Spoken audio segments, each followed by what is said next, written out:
بسم اللہ الرحمن الرحیم۔ السلام علیکم ورحمۃ اللہ وبرکاتہ۔ پوسٹر ٹی وی چینل کی طرف سے ایک اور اہم پیغام لے کر آپ کے سامنے میں حاضر ہوا ہوں۔ وفاق المدارس العربیہ پاکستان کے متعلق ایک پیغام ہے۔ وفاق المدارس العربیہ پاکستان ایک منظم ادارہ اور دنیا بھر میں دینی تعلیمات کا سب سے بڑا اور مضبوط نیٹ ورک ہے۔ الحمدللہ ادارے کا انتظام اور انصرام اہل افراد کے ہاتھوں میں ہے۔ دنیا بھر میں وفاق المدارس کی ساکھ اور اعتبار قائم ہے۔ یہ واحد ادارہ ہے جو ہمارے اتحاد اور اتفاق کی علامت ہے، قوت کا نشان ہے اور تمام دینی مدارس کا سائبان اور پشتیبان ہے۔ وفاق المدارس میں امور کی انجام دہی کے لیے جید علماء کا بورڈ کام کرتا ہے۔ اس کے لیے ایک طے شدہ طریقہ کار ہے۔ ادارے کے بارے میں گزشتہ کچھ روز سے سوشل میڈیا اور دیگر ذرائع ابلاغ میں قیاس آرائیوں پر مبنی غیر مصدقہ خبروں، تشویش انگیز تبصروں اور مضامین کا سلسلہ چل نکلا ہے، جسے کسی صورت مستحسن قرار نہیں دیا جا سکتا۔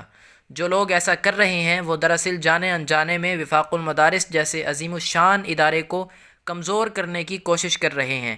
ہوش کے ناخن لیجئے اور سوچئے کہ زہریلے تبصروں کے ذریعے آپ کس کی خدمت انجام دے رہے ہیں۔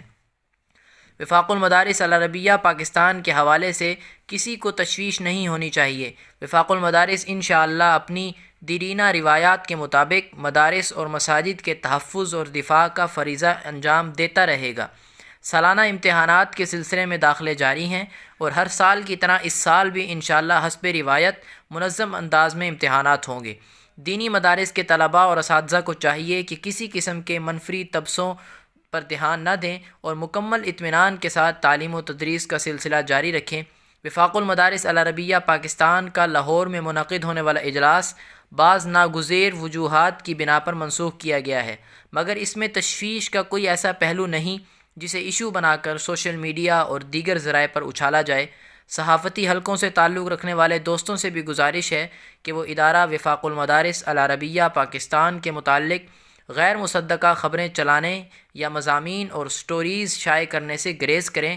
یہ صحافی دوستوں کا ہمارے ساتھ بہت بڑا تعاون ہوگا۔